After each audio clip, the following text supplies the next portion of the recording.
Hello, আজকে মামুনির ছিল রান্নাঘর থেকে ছুটি। ব্রেকফাস্ট করেই এজি ড্যাডি চলে গেল রান্নাঘরে। কি বানাচ্ছে জানেন? আজকে ভেটকি মাছের পাতুরি হচ্ছে বাড়িতে।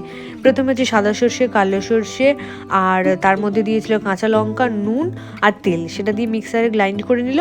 আর তার সাথে দিয়েছিল চারমগজ বাটা আর জল ঝরানো টক দই। মাছগুলো তো আগে থেকে ফিলে কেটে আনা হয়েছিল। কলা পাতাটাকে আগে একটু ভাপিয়ে নেওয়া হয়েছিল যাতে ফেটে না যায়। তারপরে কি করলো, একটা কড়ার মধ্যে তেল দিয়ে তার মধ্যে কলা পাতাগুলোকে এইভাবে রাখলো। এটা হচ্ছে এজির প্রসেস। আর যে গরম জলটা দেখলেন, ওই গরম জলটার মধ্যে আমি এরকম ঝাঁঝিটা বসিয়েছি, তার উপরে একটু তেল দিয়েছি, দিয়ে রেডি করে বসিয়ে দিলাম ঝাঁঝিটার উপর ঢাকা দিয়ে। এজিও তেমন কলা পাতাটা গরম হলেই ও এর ওপরে ভেটকির পাতুরিগুলোকে বসিয়ে দিল। 20 মিনিট রেখে দিলাম, 10 মিনিট এপিট 10 মিনিট ওপিট করে তারপর নামিয়ে নিলাম। গরম গরম ভাতের সাথে পাতুরিটা যা অসাধারণ খেতে হয়েছিল কি বলবো। রিভিউটা দেখে নিন। এজিরও তুখর লেগেছে, ট্যারিরও তুখর লেগেছে, আমারও। Thank you.